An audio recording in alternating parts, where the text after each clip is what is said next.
Hey there, folks. Pliskin by 51 millimeter here. And I've just been lazing around.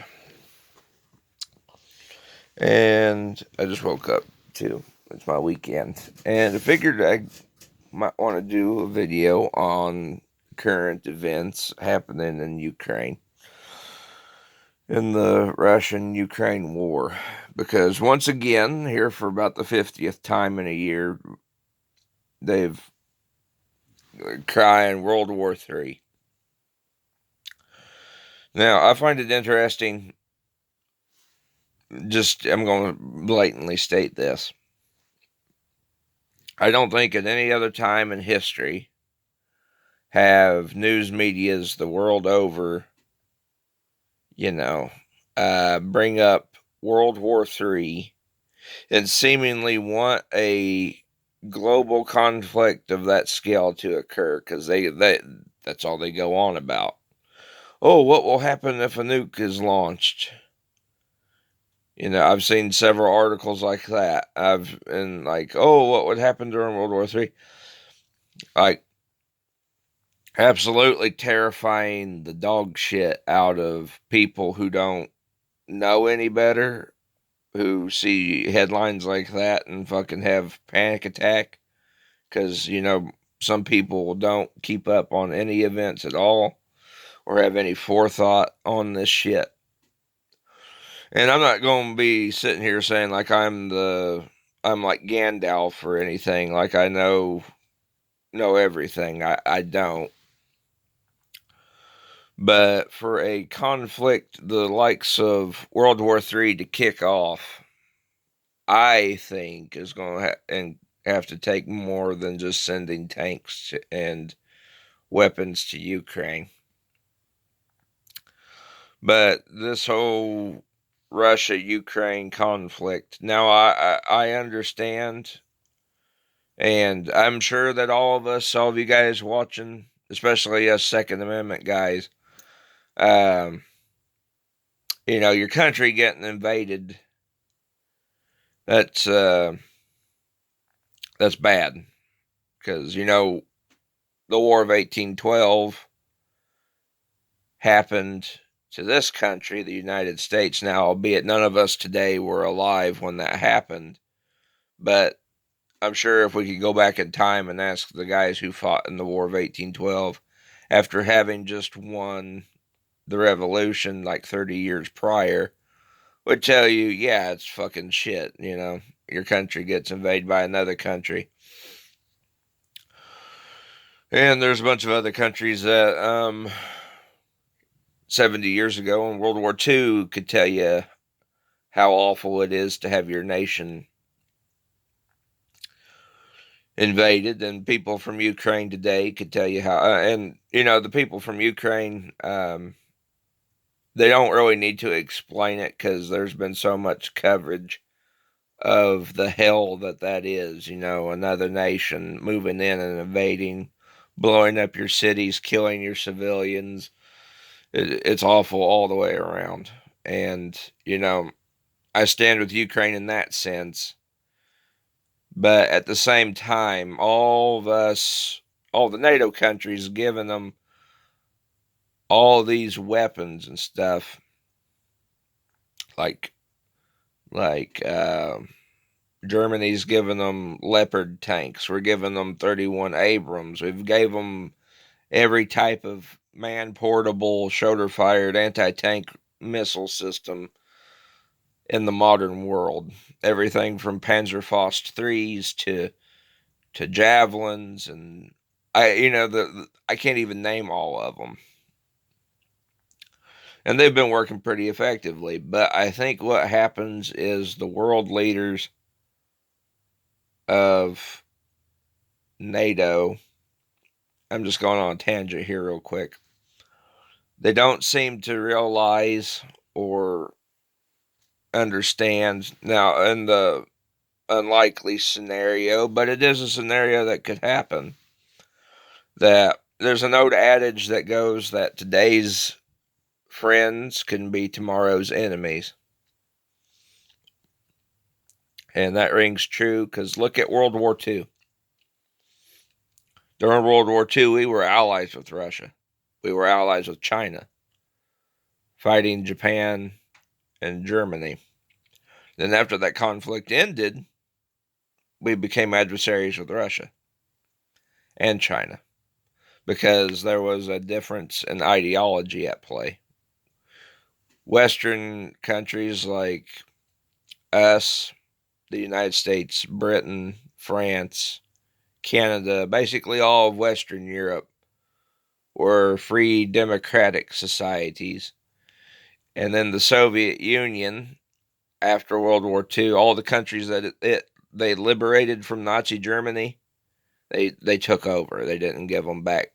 Like whereas we went into France and liberated France, the United States, the United Kingdom, and Canada, we went into France, Belgium, all those, Western, Northern European countries, the Netherlands.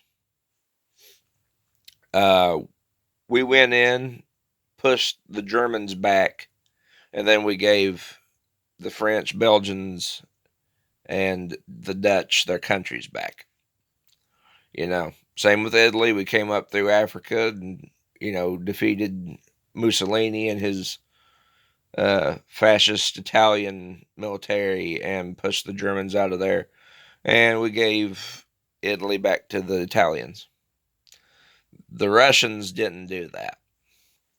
And that's how, difference in ideologies played out because they were communist.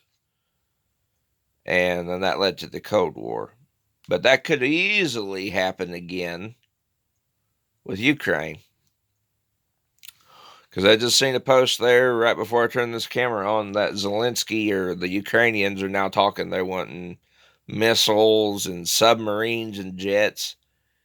Because we keep giving them all this money and we keep giving them all these tanks and weapons and stuff. And I mean, albeit it's for a good cause, but nobody's asking, like, in the scenario, if Ukraine, one ups Russia. Well, what's the deal on all these weapons that we've gave to Ukraine? Well, if we give Ukraine a bunch of ICBMs, do they give those back to us if they win the war? Speaking hypothetically here. Same with those Abrams and Leopards. Do the Leopards go back to Germany? Do the Abrams come back to the United States? Small arms is one thing. You give them like 5,000 M4 rifles for an example. The war ends. Okay, there's no real loss if those stay there. Because they're rifles, but tanks are different from rifles. And if we gave Ukraine submarines, nuclear compatible submarines that can shoot Trident missiles,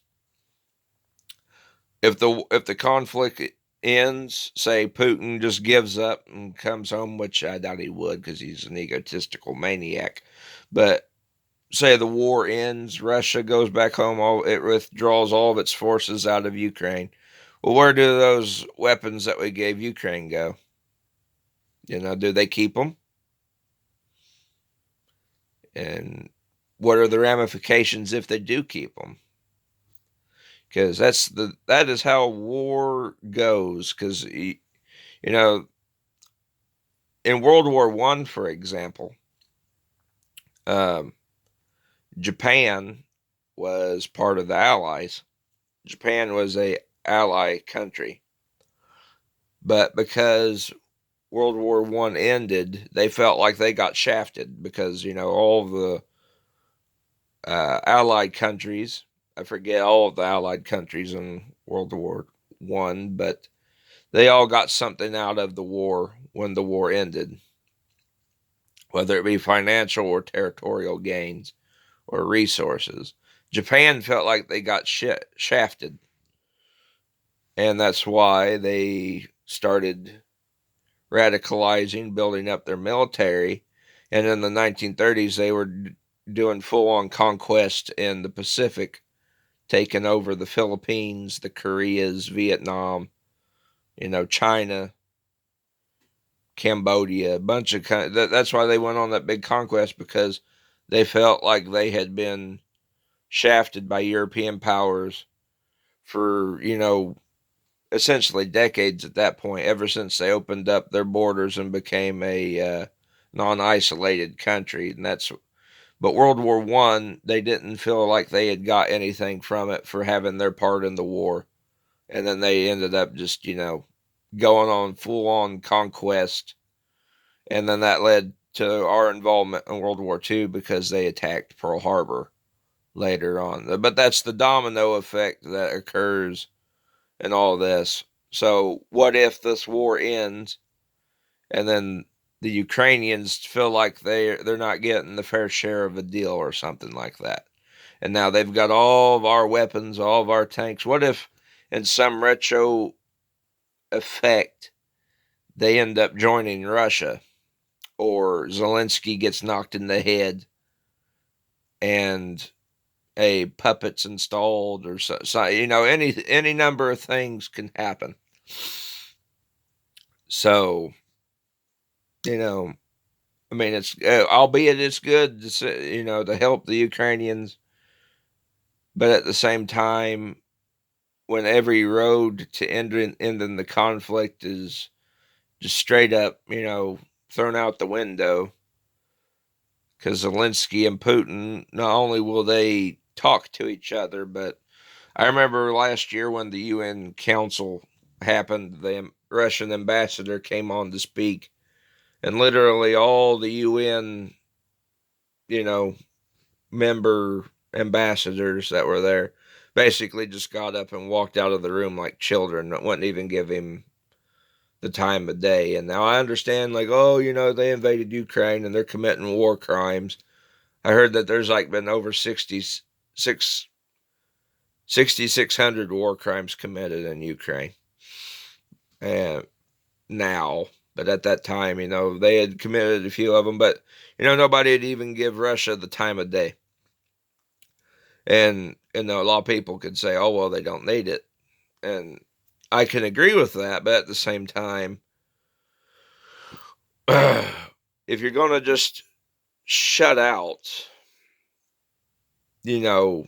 Russia and not even offer any solutions, like at what point, like, well, how, this is going to be something that goes into totality. Either it's going to be there's nothing left of Ukraine when all this is over, or Russia is just going to bleed itself out trying to take Ukraine. And it's just utter retardation, in my opinion. I mean, the whole thing from the get-go is retarded. I mean, I'm trying to stay neutral here in this conversation.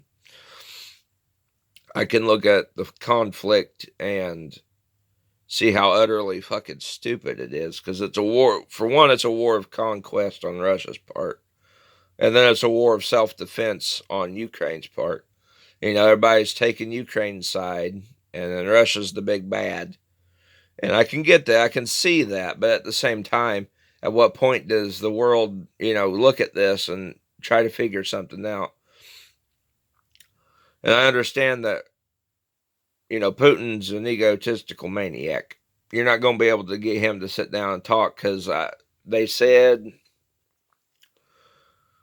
like, I've heard and I've read and I've heard them say that he is an egotistical maniac, Basically, he's opened Pandora's box for his country. He started this conflict, and now he's got to see it through, because, Russian publicity, the metrics and stuff inside his country, if he just started this, special operation, and then suddenly he just says, oh, well, we can't do it no more because, he can't take over Ukraine because Ukraine is repelling his armies, very successfully. I mean, I can't remember how many tanks they said they've lost, but, he can't pull back, he can't unplug the vacuum cleaner now, essentially, because it will look bad on him in Russia.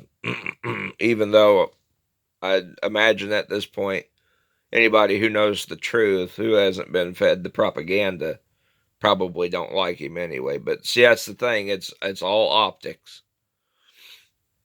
And the same thing would go for a president over here in this country because, they got to look good in the hopes of getting reelected.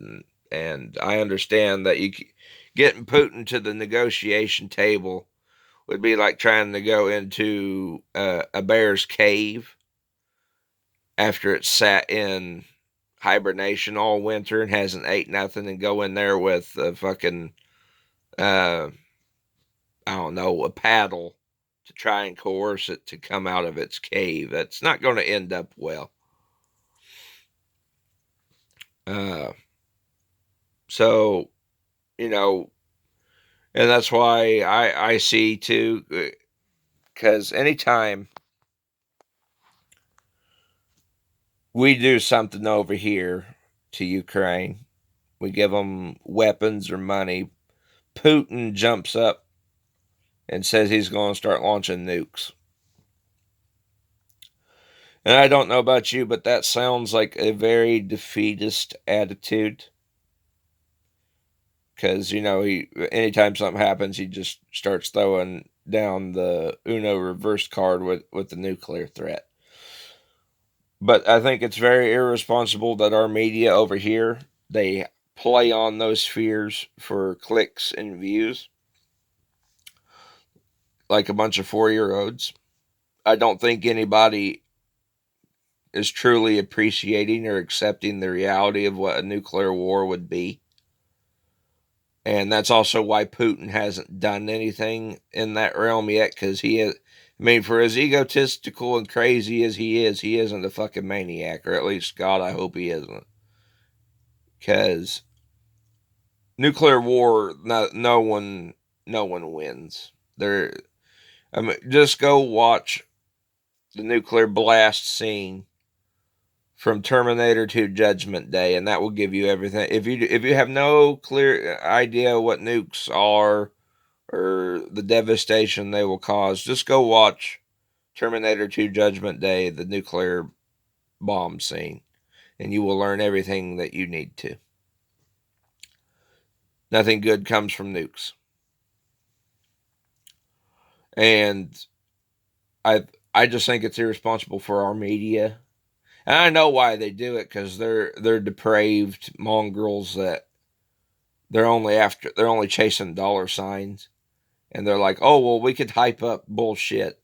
It's like, you motherfuckers don't need to be hyping up anything when it comes to nuclear war. Hypothetical or imagined, or just for the sake of fucking, like, what if scenarios. What if scenarios, you could go into them all the time, but I've never seen in all my life, over the span of a year, so many damn news outlets um, go on and on and on about World War III and nuclear weapons. If these people had been around during the Cold War, like say around during the Cuban Missile Crisis, they had had rioters. They'd had people go in there and burn their station, their newspaper company, to the ground, and they had to drug them people out of their houses and wore them out with belts and clubs, because because of how serious the subject is and how lightly these idiots are tiptoeing around it, giggling like a fucking clown on meth. I've never seen nothing like it. And on YouTube too. If you ever, you basically, the Sun has become a Russian war zone snuff film channel.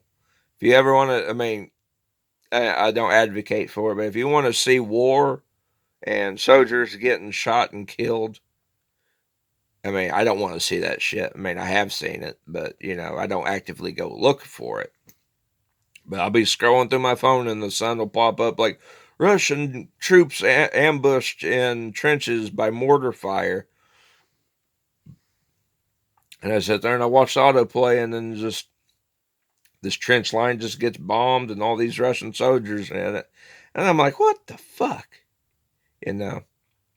So while at the same time I can agree, like, it's good to, like, the world, I can understand the world's need to help Ukraine with tanks and weapons and stuff, but at the same time, what has anybody done to try and bring this shit to an end?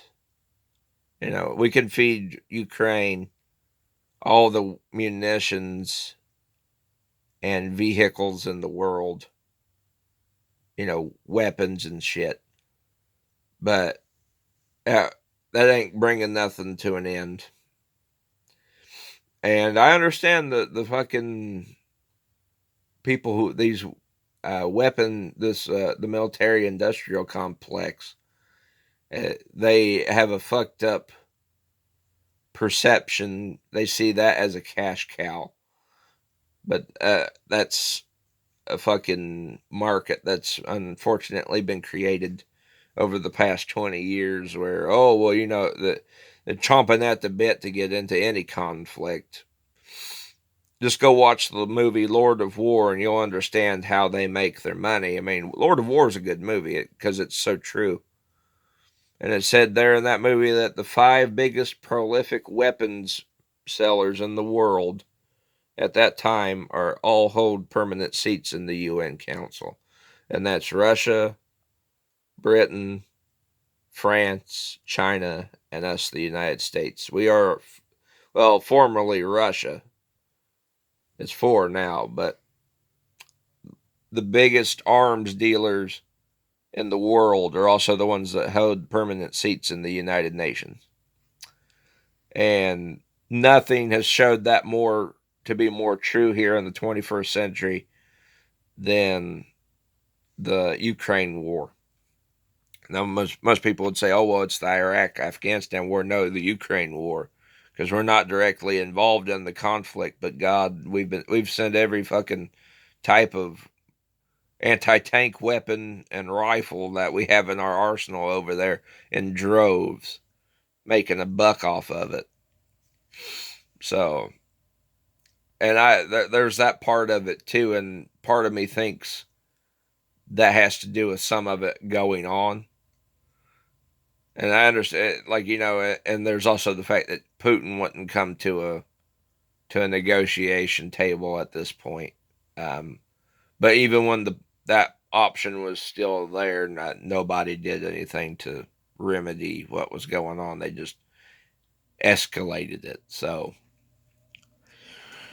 the world's run by a bunch of fucking retards, these political assholes and warmongers who make a quick buck off of a few explosives, and political leaders that care more about getting reelected than stopping conflicts. So, do I think the world would go into a world war at this stage in the game? Uh, I'm not a expert on this stuff, but looking back into history, you know, before World War II, but right after World War One, we had the Spanish flu hit. So that caused millions of deaths the world over. Now, that's not compared to COVID, but looking at history, we had a big 2 year, 3 years ago, we had like one of the worst plagues in history.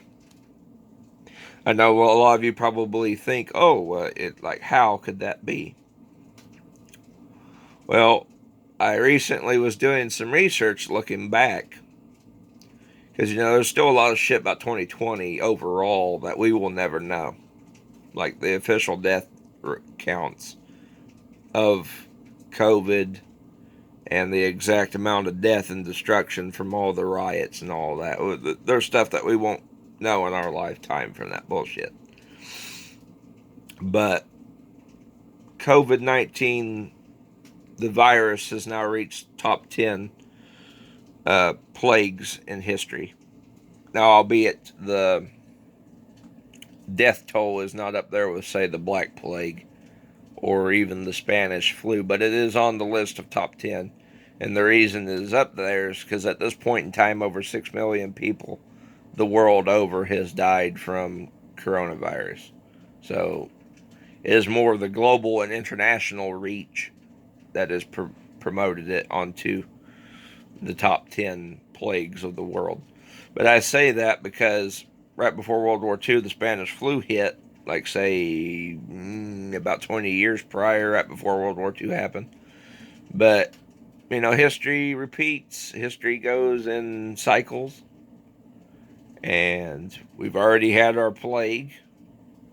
And now here we are having a massive international, well, not necessarily international in the sense that that every country has sent some kind of weapon to Ukraine to fight Russia in probably the world's biggest proxy war. I can't really say that for sure either, because I'm sure at some point in history there's been a proxy war bigger than that. But so here we are. We've got our conflict, and the thing is too is the China-Taiwan happenings haven't even started, because China was probing Taiwan with jets, flying them over their mainland. So I hope not, but I don't think a world war. I hope I'm wrong, but I don't. These idiots are. I mean, for as greedy as they are, they're not stupid to the point where they would destroy the world. Putin, I don't know about him, but he's threatened nukes like 20 times now and hasn't done it. So that's more of saber rattling than it is, actually wanting to use nuclear weapons. It's kind of like every time he does that, it's a fuck off type thing. Fuck off or I'll use my nukes. Hoping he'll get he'll get pressure off of Ukraine to get us to quit helping Ukraine out.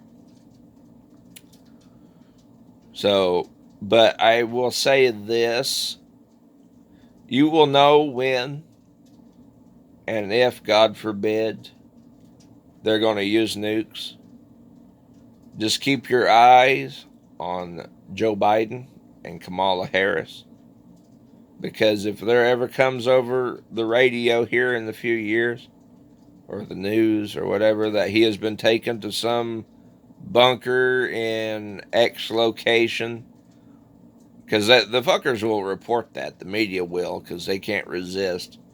But there will be reports of it that it'll say President Joe Biden has been moved to location X to wait out something in the bunker type thing. And then that's when you need to start worrying, when you start seeing shit like that. Same with all the celebrities. Celebrities have retreated from Hollywood or are on mass migration to and fro because they've got the money to get out. So when you start seeing reports and shit like that rhyming to the tune of that bullshit, that's when you need to start getting underground, getting your shit hit the fan equipment together, grab your rifle and your family and start hauling ass, because that's when shit's getting real. But until then, no, they're not going to use nukes. And simply because you can't make money off of nukes, and that's fucked. As fucked up as that is, it's the truth. A nuke in Ukraine, you're not going. I mean, you're not making money off of it going off. It's better to sell a whole garage full of Abrams first and make some money back off of that, as opposed to launch a nuke. And same goes for Russia.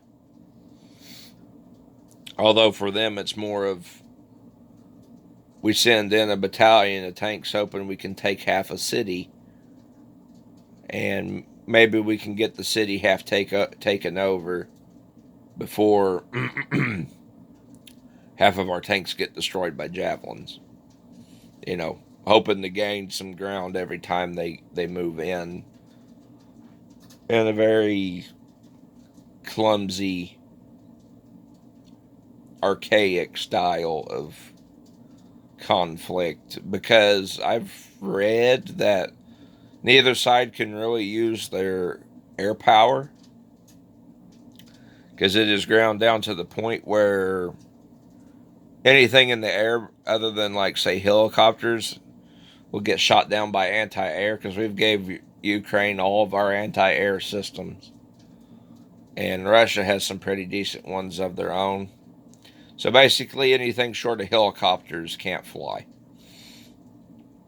and that's why there hasn't been no aerial attacks from Russia's jets, because early on in the war they started using their jets, but they underestimated Ukraine's anti-air defense systems, and they had to fly lower than usual, and when they were flying lower than usual, they was just getting destroyed. Same with their helicopters. Something to that effect. I can't remember all the details, but that's why Russia hasn't used its Air Force.